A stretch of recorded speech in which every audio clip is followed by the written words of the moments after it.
Olá, bem-vindos ao podcast Crer para Viver. Esse é o nosso episódio de número 41 com o tema Conversão e a Ética do Perdão, hoje parte 4.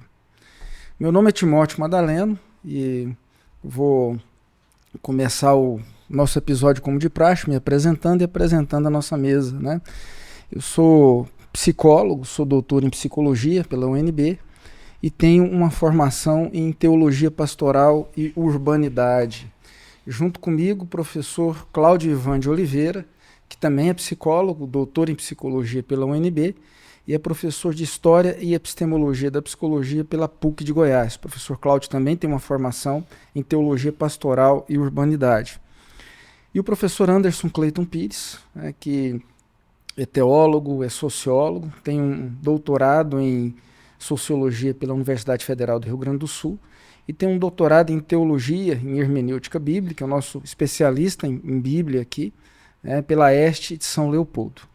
Bem, isso posto, a gente começa e continuando de onde a gente parou no último episódio. Tá? A gente não tem a preocupação de começar exatamente onde a gente parou, mas de retomar as mesmas questões. Né? São questões fundamentais, que têm uma certa complexidade, mas que tem uma finalidade, tratar delas tem uma finalidade terapêutica muito grande. Então, é por isso que a gente volta, porque a gente quer explorar um pouco mais e a gente quer deixar mais contribuições do que a gente conseguiu dar até aqui. No último episódio a gente tratou da questão, assim como em alguns episódios anteriores, a questão do erro e a questão da culpa. Tá? Sobretudo a gente está dando uma atenção à modalidade de culpa que predomina e que está na base da maioria dos problemas que a gente tem, inclusive um problema que a gente já vem tratando há algum tempo, que é o problema da depressão. Outros problemas também podem surgir associados ou não à depressão, relacionada à questão da culpa. E o que a gente quer é produzir um efeito terapêutico a partir de uma compreensão cristã do erro. Não uma compreensão perfeccionista, um neurotizante, como por exemplo, no episódio passado foi feita uma diferenciação entre a visão cristã e a visão do puritanismo. Então o perfeccionismo ele adoece. A fé cristã ela trata do erro como tendo uma finalidade de natureza pedagógica, santificadora. É a partir dos nossos erros que nós somos santificados no trabalho do Espírito. Então, uma pessoa perfeccionista é uma pessoa que resiste ao processo de santificação, correto? Bem, vou retomar para a gente ter um ponto de partida, né? É interessante. A última pergunta que a gente estava tratando quando a gente encerrou, que é possível desfuncionalizar um quadro neurotizante de culpa ilegítima? Se sim, como? Como é que a gente desfuncionaliza, né, esse quadro neurotizante que nasce de uma culpa ilegítima? Nós estamos tratando do texto Pedagogia do Erro, não é? E esse texto procura apresentar uma dimensão terapêutica na forma como ele pensa o erro no processo de santificação. Então, o que é uma culpa ilegítima pensada a partir desse texto do professor Anderson? É uma culpa que se assume sob a opressão torturante, não é, de uma cultura do impecabilismo, de uma cultura do perfeccionismo moral.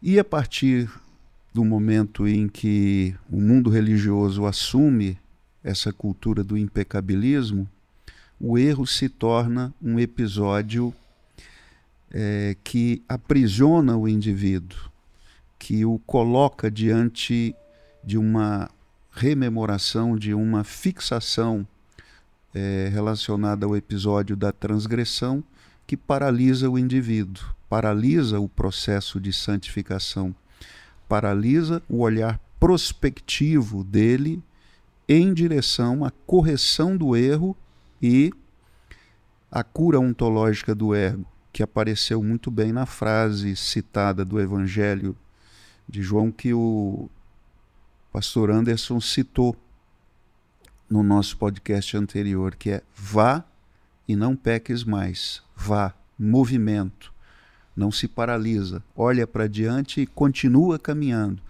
continua o processo de santificação, não é? Então, para continuar o processo de santificação, tem que começar com o perdão. Aquela mulher adúltera que é levada, não é? Sob acusação, e se pergunta para ele o que nós devemos fazer, nós devemos seguir a lei, e ele diz, se seguirmos em relação a ela, temos que condenar todos. Na verdade, todos foram absolvidos ali, não é? Todos foram absolvidos, inclusive os que queriam apedrejá-la. Então, ao invés de permanecer presa na culpa, aquela mulher é perdoada e se abre um horizonte de escolhas morais feitas com sobriedade dali para diante.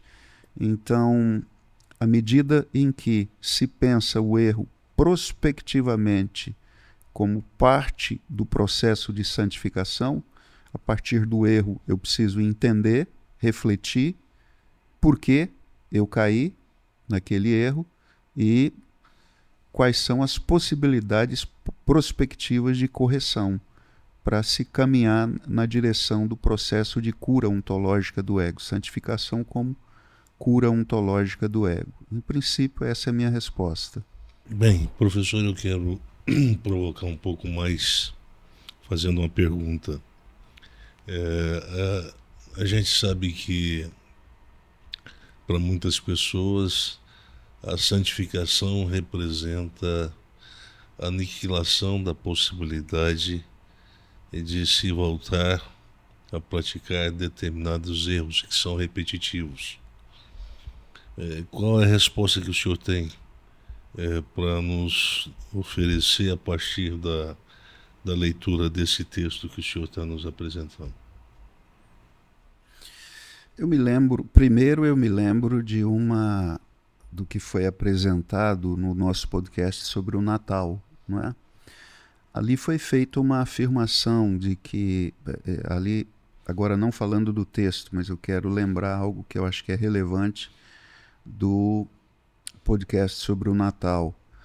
Ali se diz que, na teologia da queda, se afirma que o ser humano perdeu a inocência e a partir daquele momento, não é? A partir do momento da queda, o ser humano se torna instintual, isto é, um ser voltado para a experiência do prazer, com uma atração irresistível pelo proibido, portanto, uma liberdade disfuncional. Pensando nessa perspectiva, como é possível a santificação? E a resposta que foi dada ali é que a santificação ela se inicia, não é, com a ação do Espírito Santo. É o Espírito Santo que promove a santificação. Num primeiro momento, isso tem um valor terapêutico também para o indivíduo que reincide no erro, não é? O que ele deve fazer? Ele deve pedir a ação do Espírito, a ação regeneradora do Espírito para santificação.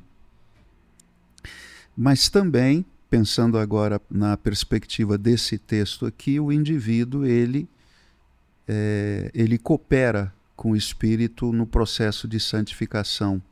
E essa cooperação deve ser pensada na possibilidade de assumir o perdão concedido por Deus, num auto-perdão, em um processo no qual a reincidência no erro ela poderá ser ou será uma parte necessária do processo de santificação. Bem, essa explicação que o professor Cláudio nos deu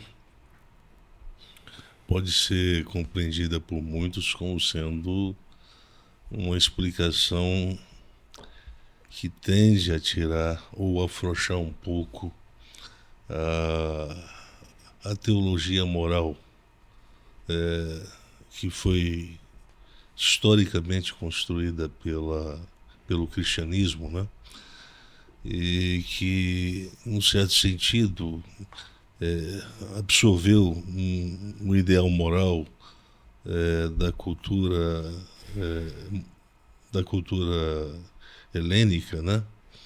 E aí nós temos personagens importantes, desde Platão e Aristóteles até o estoicismo, né, que foi um sistema que para muitos influenciou em parte a construção de um ideal moral de impecabilidade, historicamente falando.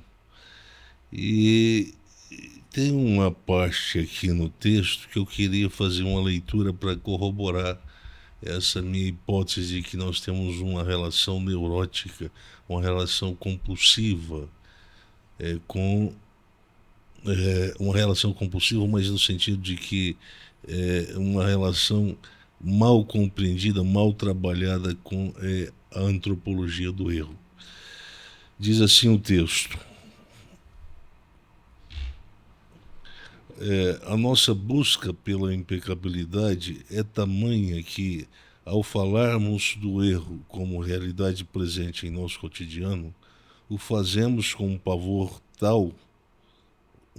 interpretativo tal, que não há como não concebê-lo, o erro, de forma pedagogicamente improdutivo para o cotidiano de uma fé que não só é aprendiz, mas como está sendo conduzida pela providência a um telos, né? E, portanto, eu comecei essa reflexão e esse artigo aqui, nesse artigo, dizendo, fazendo citação de uma expressão de Bachelard, a verdade científica não é outra coisa senão a soma de erros certificados. A gente definiu verdade como sendo um processo de desocultação, né? Essa era a compreensão que se tinha o Heidegger, né? No seu tempo e ser e tempo, né? Aqui o Bachelard, ele coloca a verdade mais como um lugar de chegada, um lugar escatológico de acolhimento de um processo, né? De um processo de construção de uma realidade que precisa ser cabalmente colocada, posta em termos de ponto final. E o que é essa verdade científica? É um processo construído a partir de erros que vão se processando e vão retificando outros erros retificando erros, até que a gente consiga chegar a um processo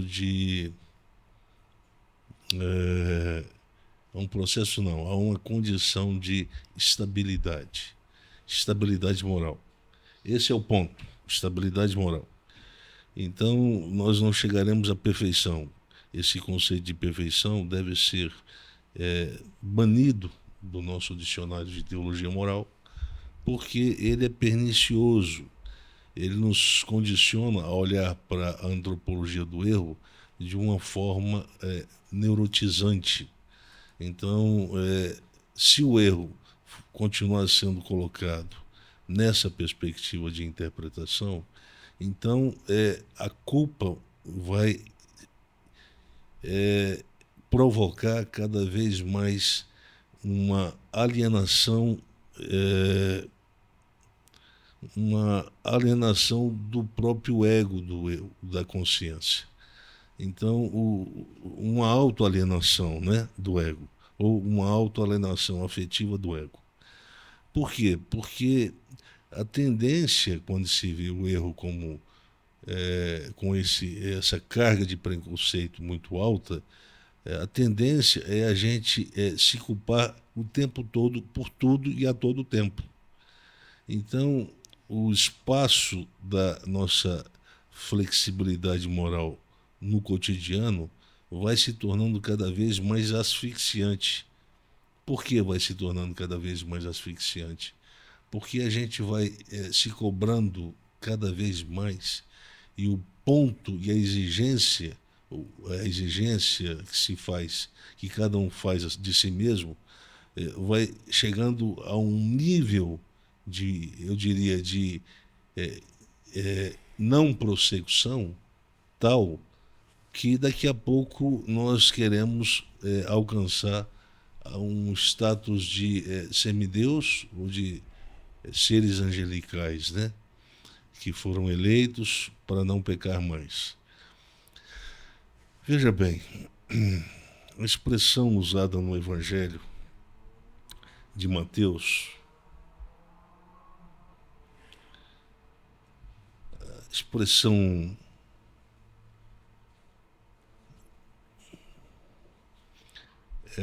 vigiai, vigiai e orai, porque a carne está fraca, mas o espírito, quer dizer, o espírito está pronto, mas a carne é fraca. É a expressão que está lá no texto. Veja bem, se porventura a gente fizesse a leitura na perspectiva do livro do Ricardo Peter, né? Ricardo Peter. Antropologia do Limite, de que a perfeição deve ser considerada um alvo não atingido e, portanto, aí entra a definição do conceito Hamashia, né? Um alvo não atingido. Então, a gente vai aviltar a nossa consciência de pecador, e essa consciência de pecador aviltada, ela vai produzir uma doença. A doença de que nós não estaremos nunca preparados para sermos acolhidos pela providência e pela graça de Deus, e que nós seremos conduzidos, querendo ou não querendo, de forma passiva ou não passiva, ativa ou não ativa, nós seremos conduzidos pela providência. O apóstolo Paulo diz que o Espírito de Deus vai nos santificar, corpo, alma e espírito. E ele termina dizendo, e olha que é um processo, né? E usa um termo exegético ali, um recurso, faz uso de um recurso exegético, né? Alma e espírito são dois conceitos que caminham em sinergia semântica. Quer dizer, há um reforço colocado pelo recurso exegético que o apóstolo Paulo faz uso para mostrar que essa dimensão subjetiva da pessoa que foi separada por Deus para ser santificada, essa vai ser trabalhada de uma forma que o Espírito vai estar todo dia lapidando, e de uma forma que não haverá possibilidade. Portanto, a ideia de inevitabilidade. Será inevitável a ação santificadora, será inevitável que essa pessoa que foi chamada por Deus, vai ser inevitável que ela não seja santificada. Mas para aí, há uma contradição nisso. Como é que ela vai ser inevitavelmente santificada, sendo que ela deve considerar o erro como parte do processo de santificação? O professor Cláudio quer tentar fazer uma elucubração a partir disso? Ou não? Eu vou esperar. Quer, Timóteo? Não, É uma pergunta boa, né? É uma panela boa, quente que estamos colocando aqui, né? Mas aí você instigou, um abacaxizão. Você instigou minha vontade de ouvir e me pediu para falar. É porque esse é o drama da maior parte das pessoas que vão para nossas comunidades, as nossas comunidades de fé, as nossas igrejas, e lá na vivência eles começam a desenvolver essa paranoia. Me desculpe a sinceridade, mas é uma paranoia. Porque existe uma relação dialética entre a santificação e a antropologia do erro. Existe uma codependência dessas duas variáveis. A santificação é um processo que deve ser considerado um processo que está posto com o verbo no auristo presente, ou no auristo não, no particípio presente. Se está no particípio presente do grego, significa que é um processo que se move o tempo todo em direção a uma saturação, a possibilidade de uma saturação. Em algum momento, o processo de santificação vai saturar, mas ele só pode ser saturado se ele incorporar o erro como parte instrumental de operação da própria santificação.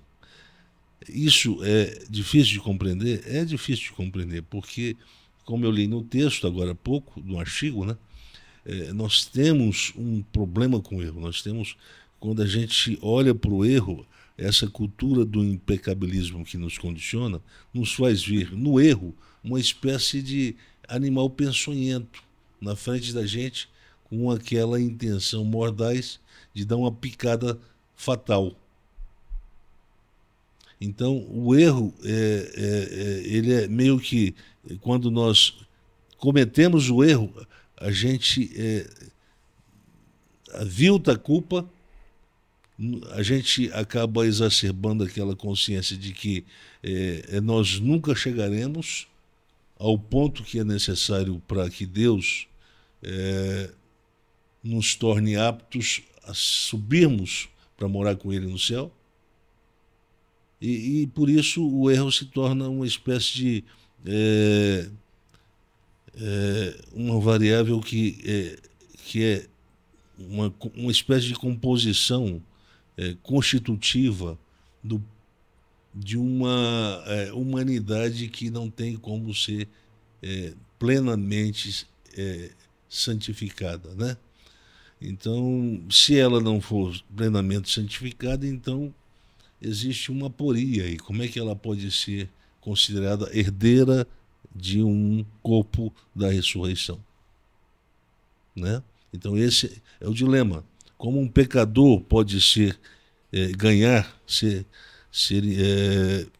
não presenteado, mas sim, o sentido é esse mesmo, presenteado, como ele pode ser presenteado pelo corpo da ressurreição, né? Esse ser fraco, o conceito fraco é um conceito que revela um pouco da incerteza, né? Um pouco da incerteza em relação a essa humanidade da qual nós somos constituídos, né? Essa humanidade que é trôpega, é uma humanidade que parece que ela é irredenta, né, na sua constitucionalidade. Pois bem, se tudo isso é verdade, e se de fato a nossa humanidade é irredenta, então o erro se torna pedagogicamente improdutivo. Aí sim, ele perde a sua finalidade pedagógica e se torna então uma espécie de peso mortal que vai gerar uma culpa mortal em todo ser humano. Se é para essa direção que a gente está caminhando, e se é para essa direção que estamos sendo educados na igreja, então temos um probleminha aí, né? E qual é o problema? O problema é que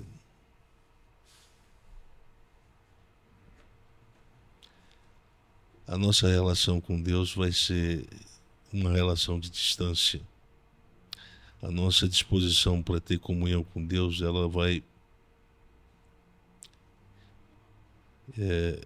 ser praticada, mas não com a carga afetiva que ela merece ter, né? Qual a diferença entre um cristão e um judeu orando? O judeu ora por obrigação legal. O cristão ora porque ele ora porque existe uma motivação afetiva que o torna, que o faz querer estar com Deus. Assim como Jesus, que às vezes saía da presença dos discípulos buscando a presença de Deus através da oração, quer dizer, essa necessidade afetiva de estar com Deus.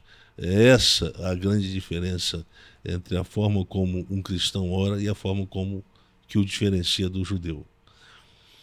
Então tem que ter vontade de estar na presença de Deus, mas para quem cultiva essa cultura do impecabilismo, não vai ter como viver e provar dessa experiência, porque o peso do erro vai gerar sempre uma sensação de inadequação moral do sujeito da fé à vontade de Deus. Mas essa inadequação, ela é permanente. Ela não é episódica, ela é permanente. ela gera uma culpa que vira cultura, vira doença, vira neurose. E aí nós estamos vendo o tempo todo a culpa quando bebe um energético, isso faz mal para a saúde. Uma culpa quando bebe água demais. Uma culpa quando respira muito forte. Uma culpa quando toma um cálicezinho de vinho. Uma culpa em todo momento a gente está vendo a culpa, porque ela se torna projeção de um medo neurótico do cotidiano. É assim que as pessoas têm vivido. Infelizmente, a forma como eles interpretam o fenômeno do erro, né? E portanto aí nós estamos falando de uma antropologia do erro, é porque o erro para eles sugere a inalcançabilidade de um padrão moral de um viver na fé cristã. E, professor, eu me lembro daquele livro do Paul Tournier, né? Um clássico desse tema aí, no mundo religioso. Ele parece sugerir em algum momento que até desde coisas... A culpa ela está tão intrincada no nosso funcionamento, que desde coisas muito banais do cotidiano geram culpa na gente, e até coisas relacionadas ao desejo de praticar o bem. Então a pessoa se sente culpada o tempo todo, porque ela pensa assim, bem, eu recebi o meu salário, e ela já começa a pensar em como ela gastou, como ela não deveria ter gastado. Ele começa a falar de coisas assim, né? Até na doação ele fala, a pessoa vai se alimentar, e ela começa a se alimentar pensando nas pessoas que não têm o alimento.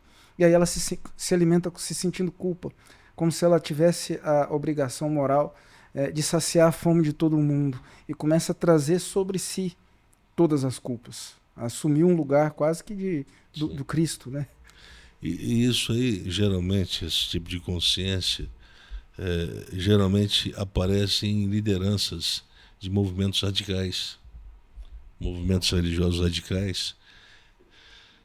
E eu conheci vários. Na década de 80 do século passado, tinha um movimento radical lá em São Paulo, de uma igreja que ficou muito conhecida na época. Em São Paulo talvez era uma das mais importantes lá de São Paulo. E é uma igreja que forjou essa concepção de que o erro deve ser tratado com essa fúria neurótica, né? E portanto um crente ele não pode continuar pecando. Uma vez que ele está em Cristo, ele não peca mais. Opa! Isso aí se tornou um problema, porque aí vieram os seguidores dessa doutrina e todo mundo começou a difundir essa compreensão, né, antropológica da santificação. A verdade é que nós criamos vários problemas e hoje, até hoje, nós ainda estamos de alguma forma, meio que indiretamente, mas ainda assim, colhendo os frutos dessa construção lá de trás. E eu sei que muitas pessoas chegaram ao suicídio por causa disso, porque eles se achavam tão impregnados dessa cultura do erro que tornava inevitável e previsível a relação deles com a culpa ilegítima. Então essa culpa ilegítima foi construindo uma deformação a essa identidade moral daqueles que se entendiam parte de uma comunidade de fé, que eles não conseguiam entender e nem aceitar o fato de que a santificação é um processo que, paradoxalmente, preste atenção quem está me ouvindo, eu estou usando o conceito paradoxalmente, ou seja, eu vou fazer uma afirmação com glamour e desautorização dessa afirmação com glamour, mas para mostrar que as duas estão em flagrante harmonia dentro de uma construção, de uma lógica de construção no pensamento da fé cristã. santificação se instrumentaliza do erro como uma parte constitutiva da antropologia do limite, da antropologia do homem criado segundo Cristo, do homem convertido. Portanto, não há contradição entre o conceito de conversão e a antropologia do erro. Não há uma contradição. Alguém pode dizer, pô, mas ele falou lá atrás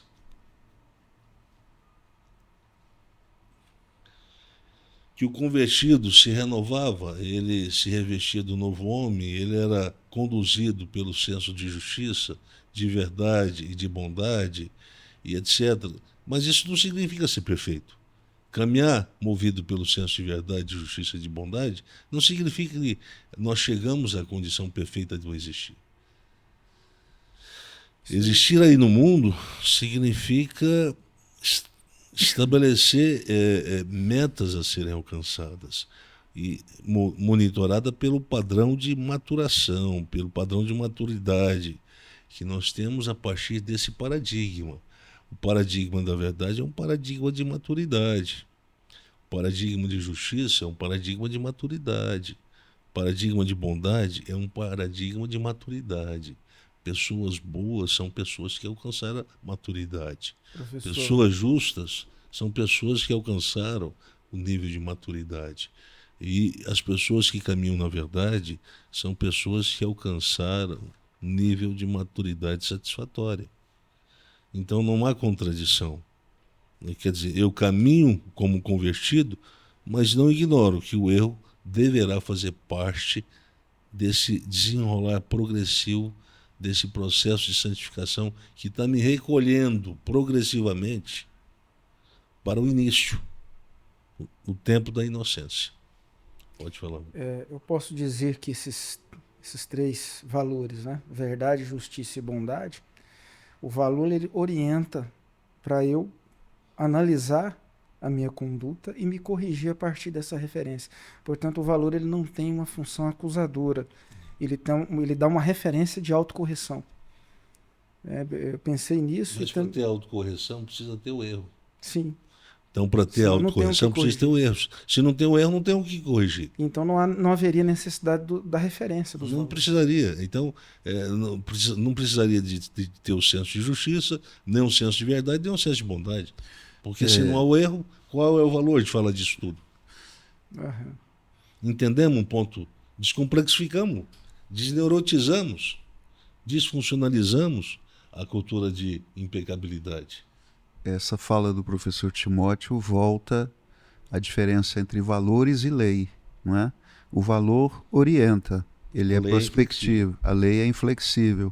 Errou, existe a acusação. Pune. Dialogando, fazendo um diálogo do texto Pedagogia do Erro com o sistema de estruturação de crença, há uma passagem do Pedagogia do Erro em que o senhor diz que em cada episódio de autopunição se vitaliza uma crença, não é? Uma crença da inoperância do ego para continuar se movimentando em direção ao processo de santificação. Portanto, a autoacusação ela pode ser entendida como um fenômeno de vitalização de crenças oxidantes, não é? Eu volto ao filme que eu citei no último podcast, que é O Pior Vizinho do Mundo. Quem assistir verá um homem se culpando porque não conseguiu cumprir a promessa de que protegeria a esposa. E a esposa morre. Então, a vida dele é uma vida presa ao passado. Ele está sempre se lembrando, ele se lembra do momento em que ela chega em casa na cadeira de roda e ele diz: eu vou cuidar de você. E depois ela morre. Então, à medida que ele revive essa experiência matricial que dá nascimento à crença de que eu falhei com ela, não é? Cada momento que ele se acusa e revive na memória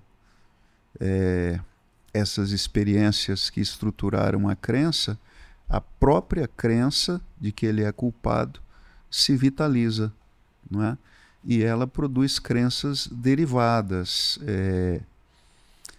Ele é um cara que vai fazer perguntas, não é? Eu falhei com ela era o sentido da minha vida. Que sentido tem eu continuar vivendo aqui? Então, crenças oxidantes vão nascendo de uma crença matricial oxidante, mas que, enquanto o fenômeno da culpa está presente, o fenômeno da autoacusação está presente, essa oxidação do sistema de crença, que por sua vez gera no caso do cristão, uma inoperância para o processo de santificação, vai permanecer em andamento. A ruptura só pode acontecer com a intervenção da graça e se assumir o perdão consumido, o perdão concedido, não é? E nesse perdão concedido existe uma autoabsolvição. Uma autoabsolvição para, a partir de agora, romper com essa fixação em um passado e projetar prospectivamente uma reconstrução do ego, um processo de construção de uma saúde ontológica do ego. Enquanto a gente fala, sempre vem à minha mente a lembrança, acho que é a primeira epístola de João, né? Ele parece ter essa preocupação, ele escreve de uma forma que me parece uma forma amorosa, né? Carinhosa de falar. Ele fala filhinhos ali. Acho que no segundo, ele já falou algumas coisas. Ele fala, eu estou dizendo essas coisas para vocês não pecarem. Mas se vocês pecarem, lembrem-se, vocês têm um advogado. Então há uma orientação, né, para um modo de vida, mas há ao mesmo tempo uma preocupação antineurótica, antineurotizante. Estou compreendendo corretamente? Veja bem, no texto grego, desarques, astenês, a expressão que se usa, a carne é fraca. O conceito de carne aqui é um conceito que não pode ser traduzido literalmente. Portanto, carne aqui não é carne no sentido da pele humana, né?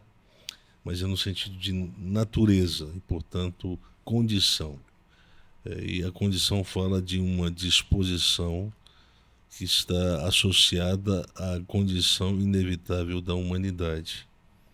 O Paulo associa isso com o conceito de corpo mortal. Quem me livrará desse corpo mortal? Dessa condição humana que pende para aquilo que nos conduz sempre à morte moral. Uma condição que nasce exatamente a partir da queda antropológica. Da queda antropológica. O problema não começa comigo, com o meu pecado.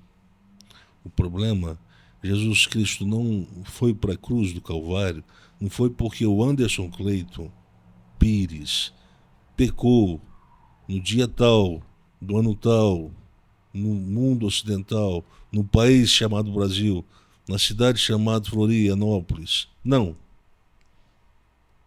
O problema que tinha que ser resolvido é a fenda que foi criada, a relação irreconciliável que foi produzida, foi gerada, foi criada, aconteceu a partir do momento em que o homem faz uso de uma racionalidade transgressora para descumprir um mandamento, uma vontade divina. Portanto, ali começa o problema. O Paulo diz exatamente isso lá em Romanos. É ali que começa o problema.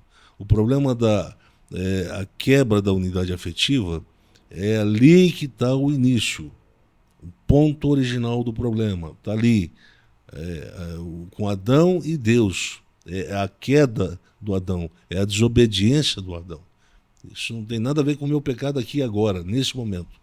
O Senhor morreu pelo pecado que eu acabei de tomar um copo de pinga e eu não podia. O médico falou que não. Eu estou dizendo aqui, um exemplo aqui.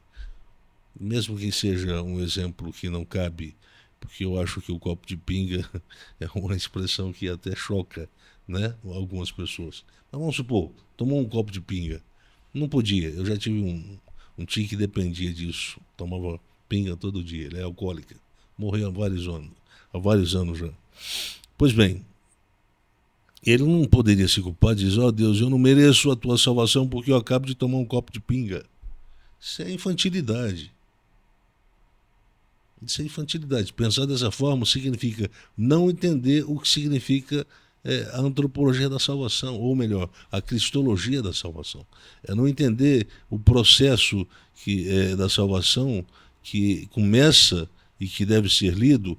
A salvação, ele é um corolário da queda. Preste atenção no que eu estou falando. A salvação é um corolário da queda em Adão. Não é no Anderson. Não é no que eu fiz hoje ou deixei de fazer.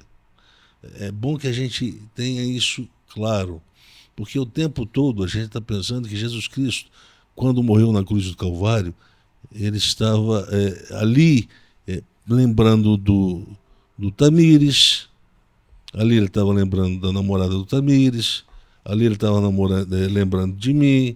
Não.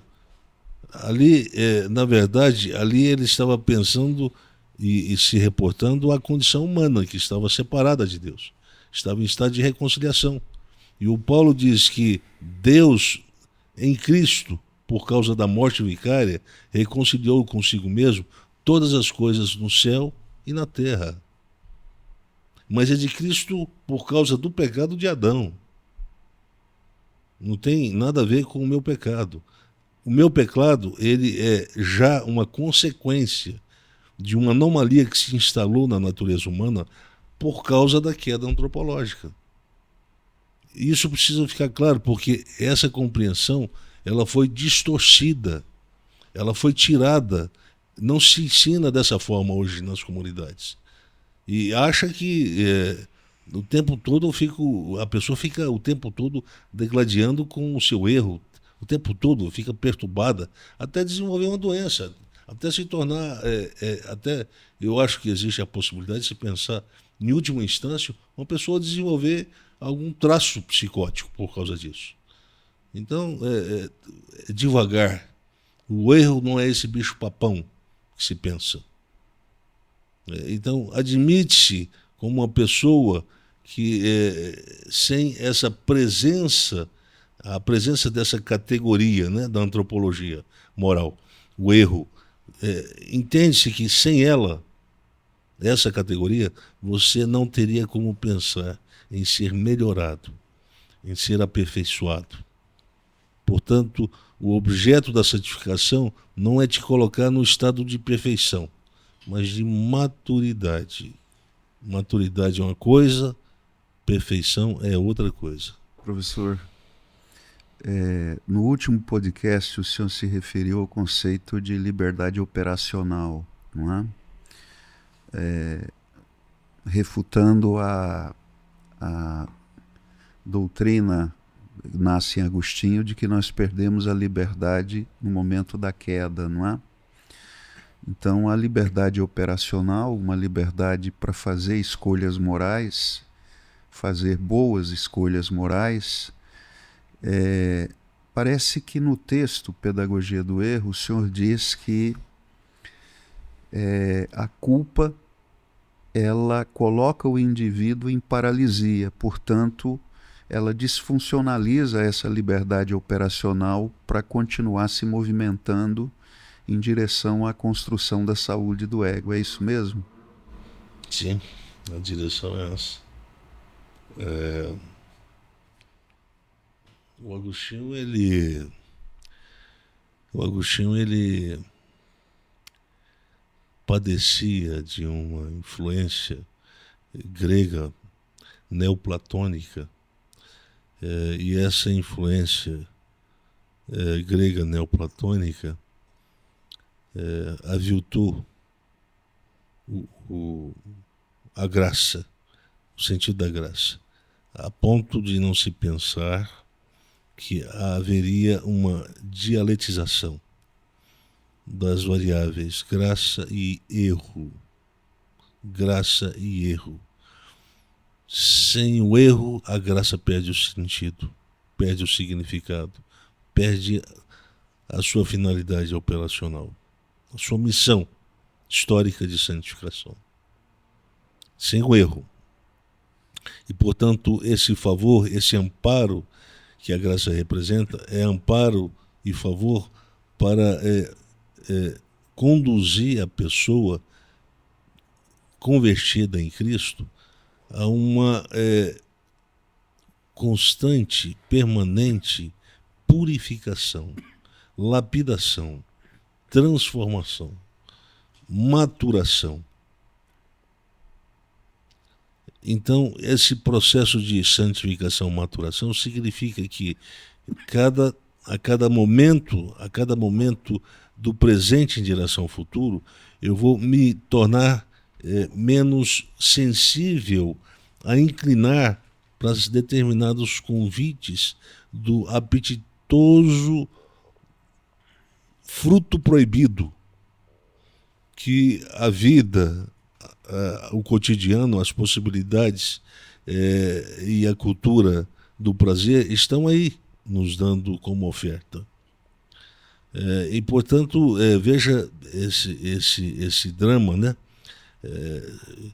O drama humano. Então, o que esperar de um pecador, né? Isso aí é mais ou menos o que o Agostinho queria entender com a sua antropologia da pecabilidade, né? Ele queria amordaçar o homem e fazer com que o homem tirasse o olho da graça e mirasse o olho só no erro. O conceito de total depravação é isso. Você tem que tomar consciência de que não há nada em você, nada, que esteja em estado de perfeição. Tudo estragou. Tudo estragou. Então você pensa, mas o seu pensamento é frágil, potencialmente disfuncional, né? Você tenta fazer o bem, mas você não consegue fazer o bem porque a sua motivação, ela pode ser uma motivação pecaminosa, né? Então, o Agostinho simplesmente tira a dimensão benéfica da antropologia do erro, porque existe o conceito de total depravação que avilta na consciência humana de que o homem, mesmo querendo o bem, ele não pode realizar. Ora, por quê? Porque nele é um vício do mal. Isso tudo trouxe muitos problemas para a filosofia da moral no Ocidente. Parte dos intelectuais que se desenvolveram na Idade Média e na Idade Moderna teve problema com essa doutrina. Rejeitou a religião cristã por causa dessa interpretação agostiniana. E aí vem a reforma, sobretudo com Calvino, né? E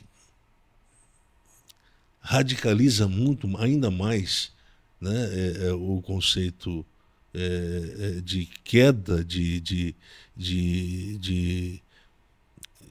irredento ego, né? O ego irredento, quer dizer, não há possibilidade do homem ter motivações nobres para realizar o bem, para a teologia calvinista, porque ele é um ser eminentemente, radicalmente, mortalmente pecador, irredento, em estado de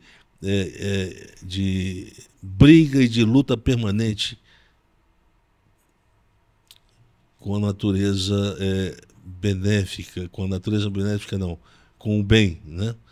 Então, se nós estamos nessa luta de guerra com o bem, então eu queria fazer pergunta aos meus queridos amigos calvinistas, né? Irmãos calvinistas, né?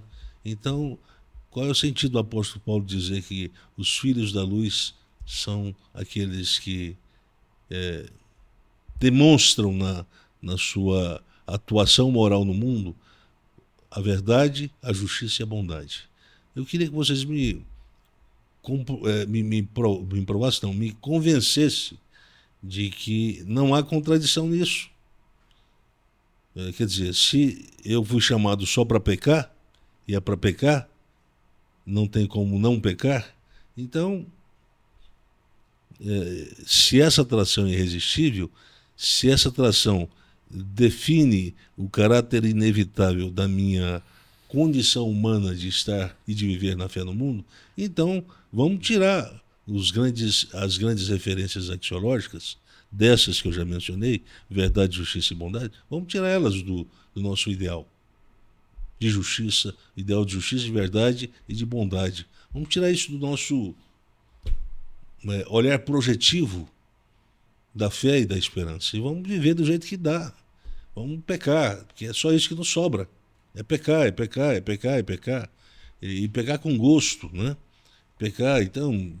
Por quê? Porque Jesus pagou tudo, tudo na cruz, então não há esforço, não há necessidade de fazer esforço moral para se viver à luz, ou à sombra, ou melhor, viver de forma pacificada nessa sombra da árvore do bem, né?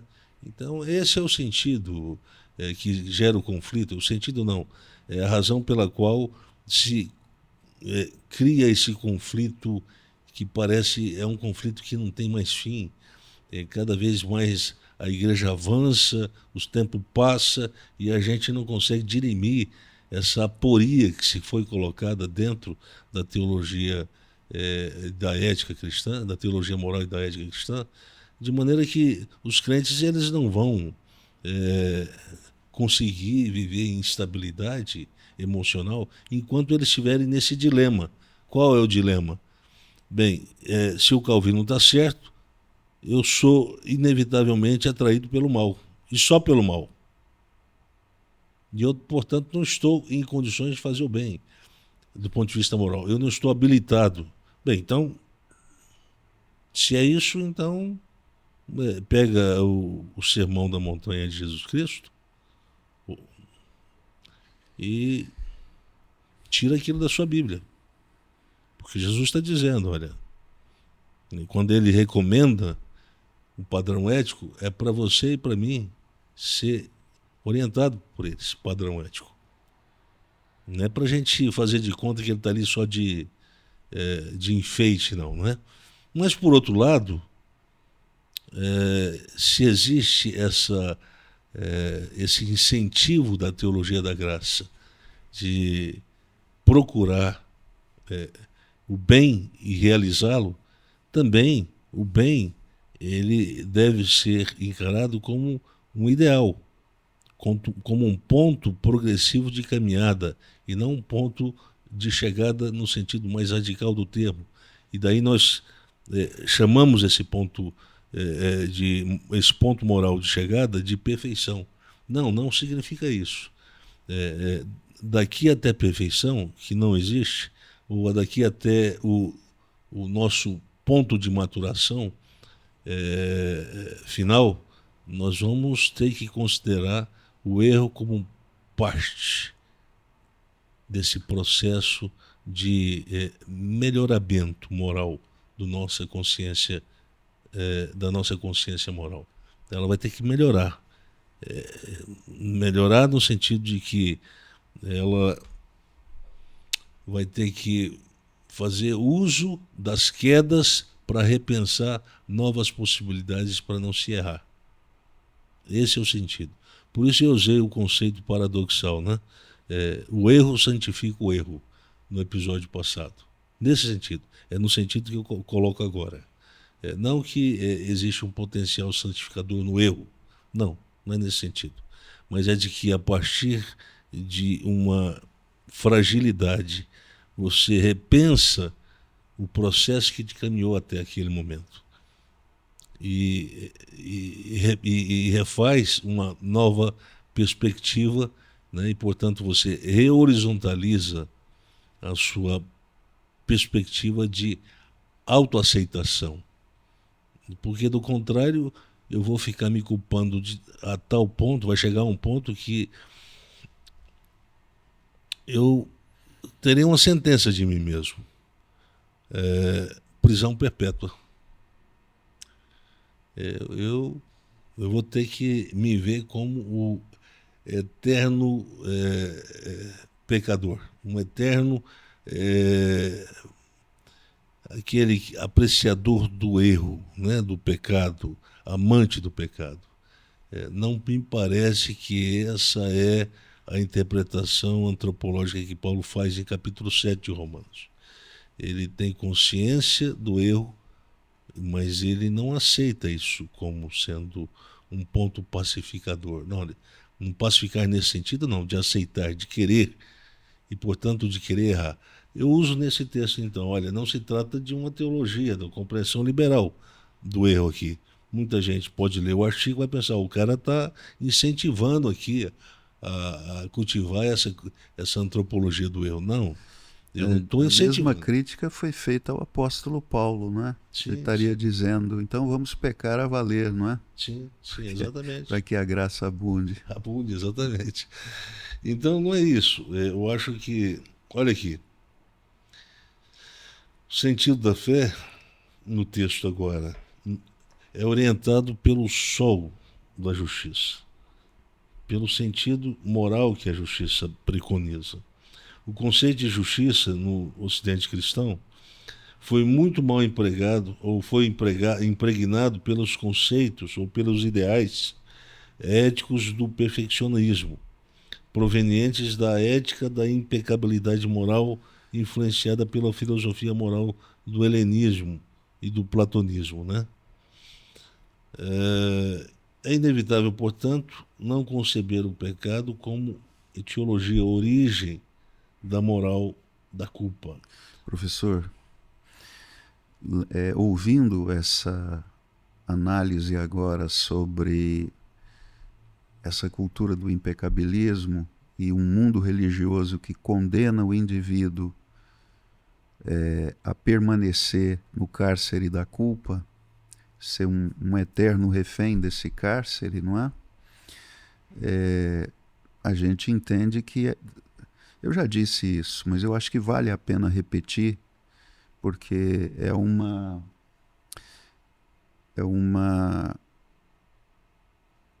análise muito interessante. Tanto a crítica de Nietzsche quanto a crítica de Freud, ela é válida se considerado esse mundo religioso sob a égide do impecabilismo. E, portanto, eu considero que esse texto que o senhor escreveu sobre pedagogia do erro é a melhor refutação dessa tese, da tese crítica do Nietzsche, de que a ascensão do Deus cristão ela corresponde ao máximo de sentimento de culpa, não é? E a do Freud, de que o homem religioso renunciante ele está sempre condenado a experimentar o sentimento de culpa, se esquizofrenizar em um acusador superego sobre um ego, não é?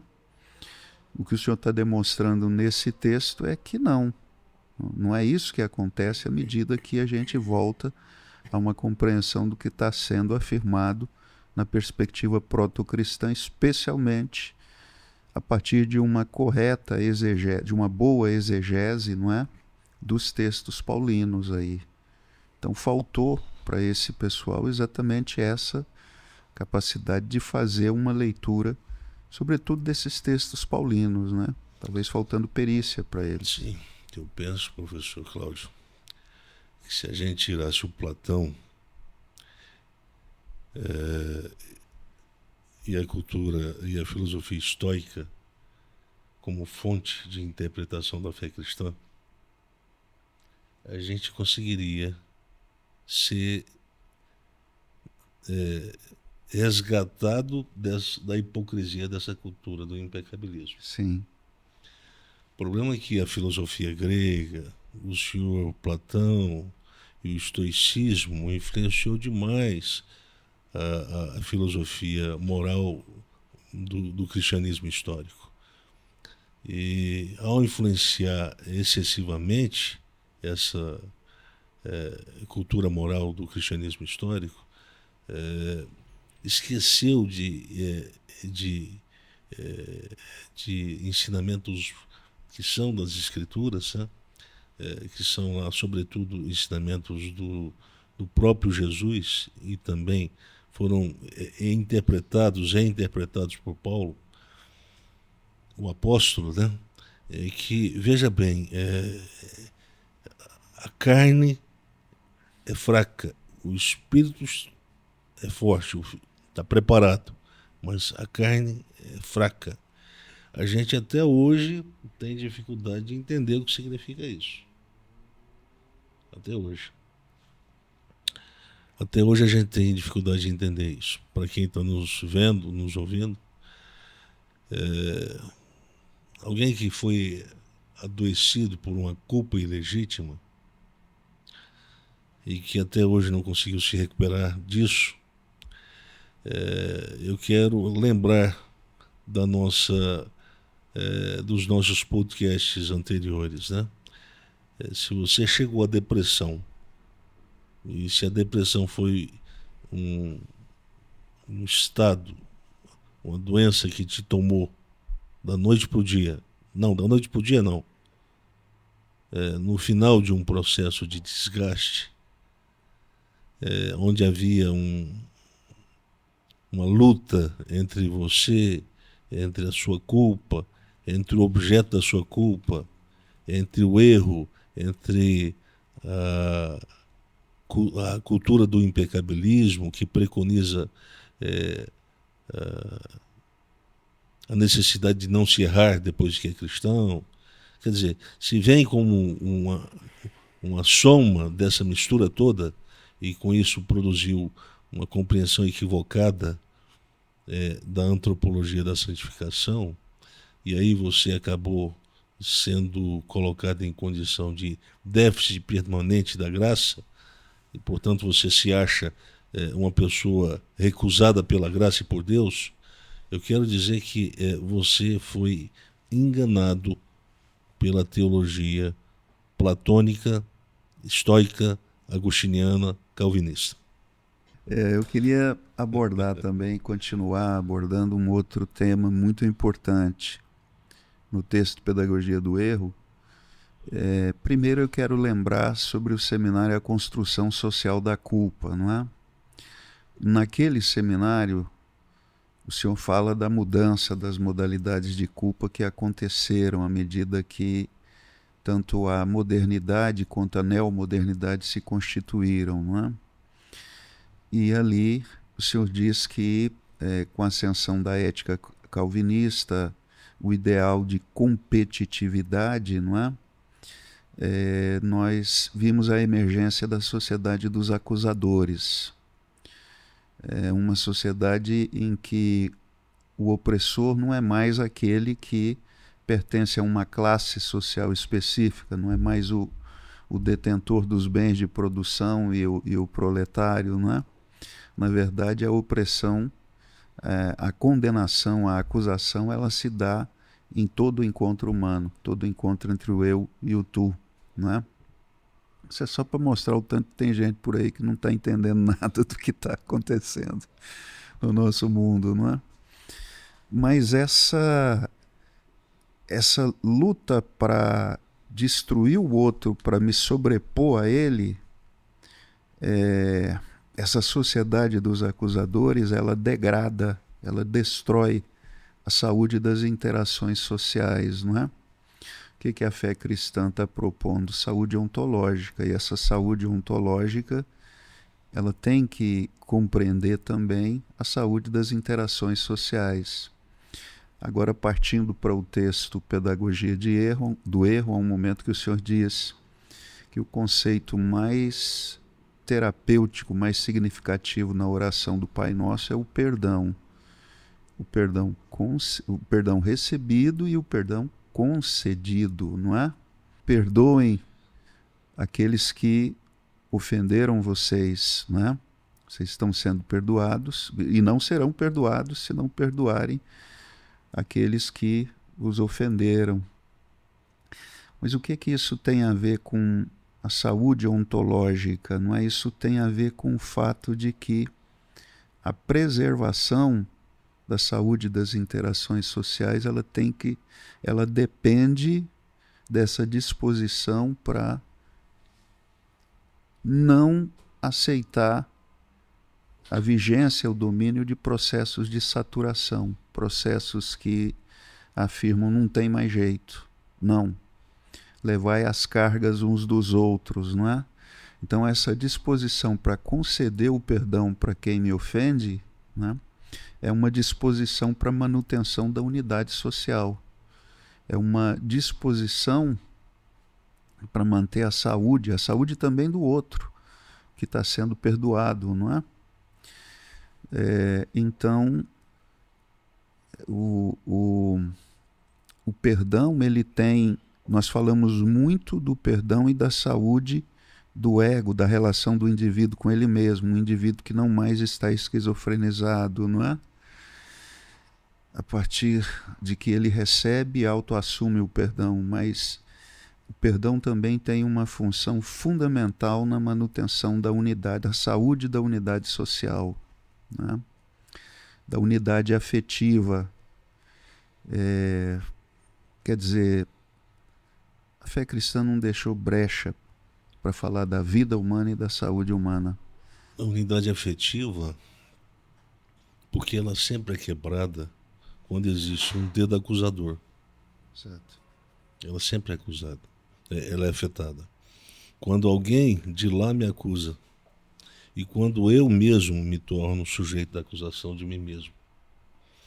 Então, eu deixo de me amar. Sempre quando eu me acuso e me condeno, eu provoco a autoalienação afetiva. Sempre. Então, por quê? Porque eu passo a me indesejar, a me acusar como uma pessoa moralmente aceitável nesse pavimento,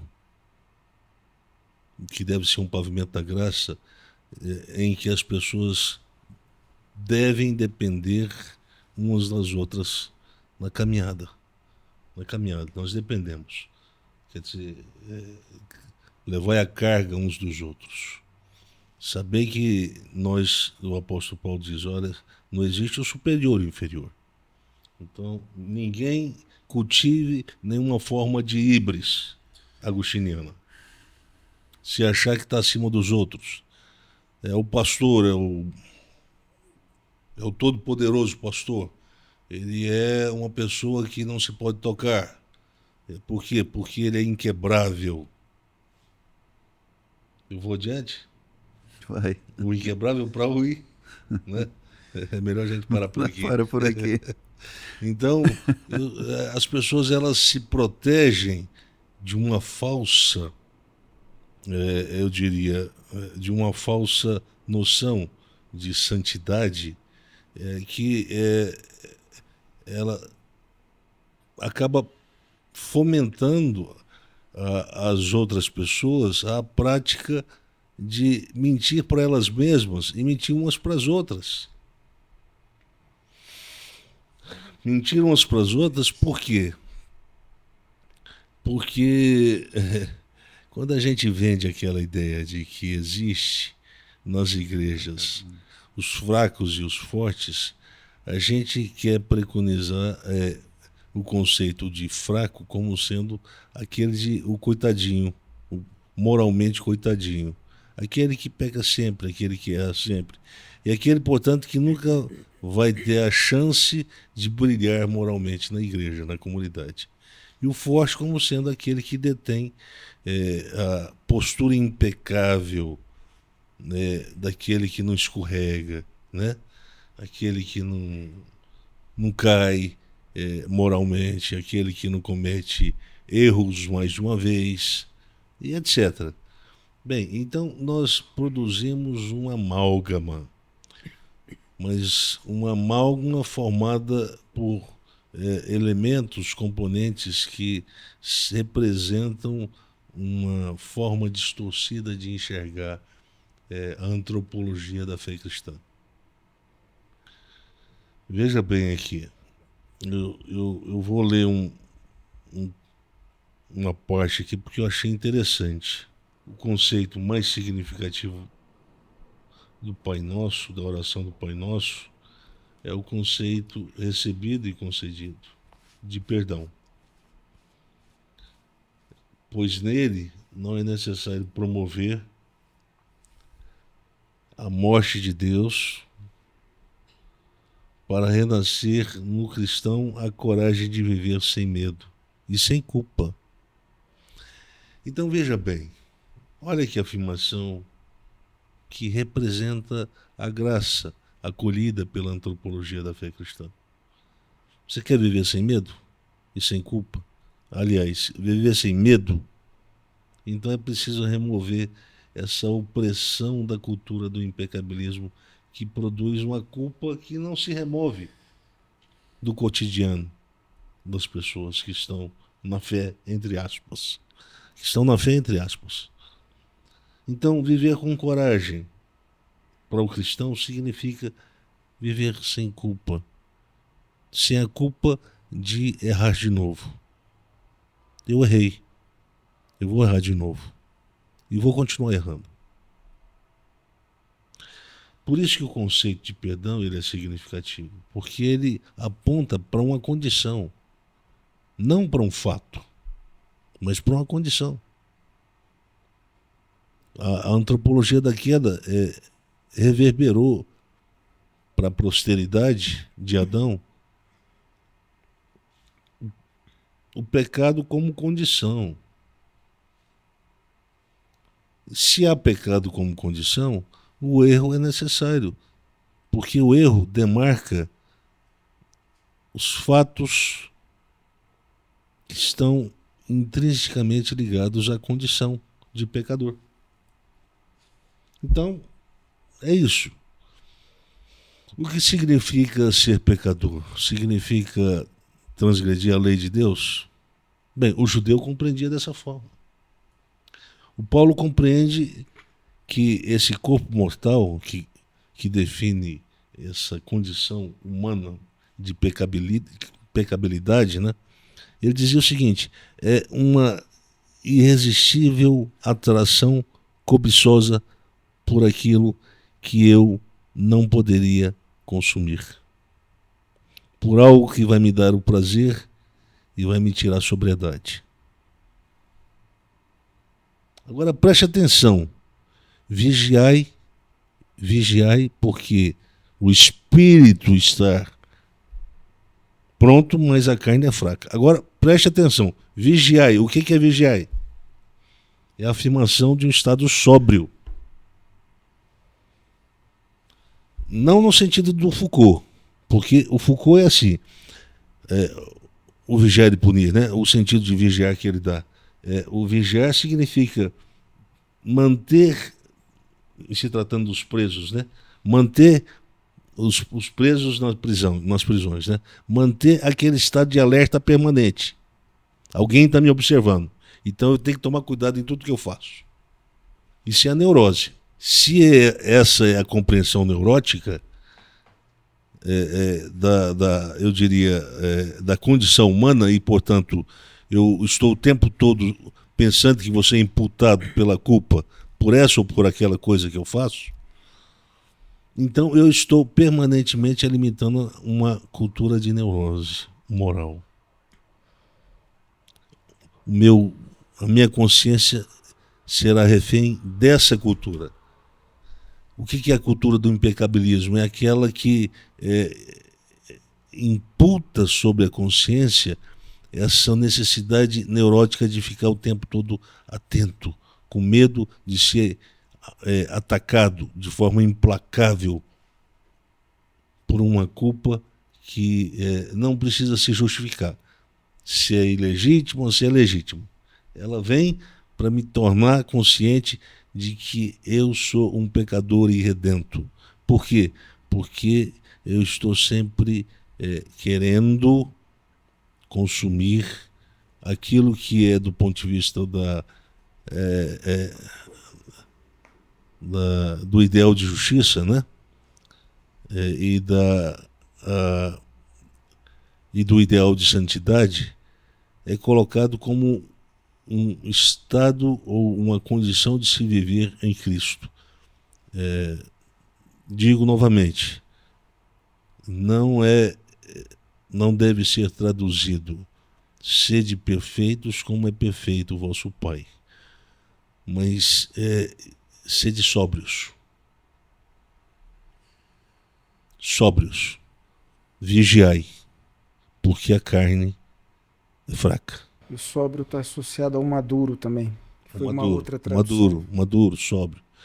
Aí o Paulo, né, provavelmente tendo consciência dessa fala de Jesus, ele fala, vede prudentemente como andais, que é o mesmo sentido, mas não no sentido neurótico. Vede prudentemente, porque ele usa o conceito grego de néscio. Néscio é aquele que não tem senso de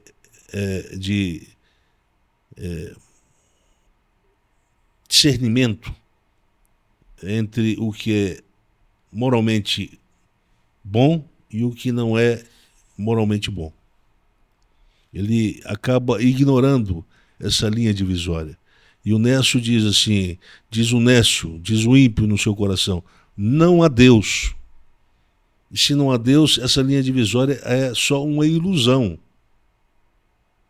E essa é a acusação que o Nietzsche, o Freud e e todos os outros intelectuais que seguiram essa mesma linha fizeram a cultura moral da fé cristã. E quer dizer, se o nosso Deus, ele é um Deus que nos traz consciência de que precisamos viver da forma correta, à luz do senso da justiça e da verdade e da bondade, então significa que nós temos que saber sim diferenciar o certo do errado. Não o permitido e o proibido, como faz o judeu. Porque é uma lei, impõe um costume e uma norma. Não.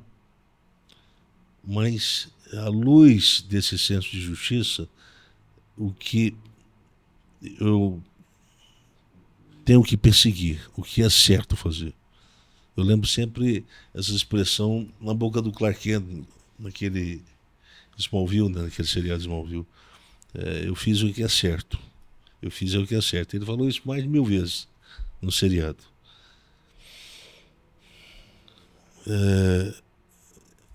O que é certo define a moral. O que é proibido define um aparato jurídico. Então há uma diferença entre moral e lei. A fé cristã quer construir uma consciência moral madura, sóbria no cristão. Isso é diferente. E não uma cultura legal, uma consciência legal e neurotizante, como é o caso da cultura judaica. Eu não sei se eu estou conseguindo esclarecer esse tema. Acho, e tenho a impressão que sim. É fácil? Não é fácil. É complexo, é complicado. O mergulho para alcançar a compreensão desse tema, o mergulho tem que ser mais profundo. Mas se você que está nos acompanhando está fazendo esse esforço com a gente, eu penso que você pode ser libertado dessa opressão que gerou a depressão em você. Essa neurose que te colocou nesse cativeiro do quarto escuro. Então, volto novamente ao tema. Tudo isso está relacionado, os temas estão relacionados. Conversão, culpa, perdão e depressão. Auto-perdão. Bem, penso que a reflexão ela não foi concluída ainda, mas ela avançou numa direção muito interessante, muito esclarecedora e terapêutica, porque a nossa finalidade é chamar da morte para a vida. O que a gente quer é tocar a consciência para chamar da doença para a saúde.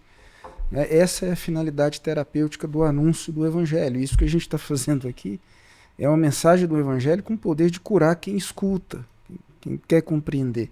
né? Quem quer sair de uma vida numa água suja e caminhar para uma vida numa água limpa, cristalina. Essa é a nossa finalidade. Dito isso, eu encerro esse episódio de hoje. Espero que você continue ouvindo, porque a gente ainda tem muita coisa para dizer. Muito obrigado e até lá.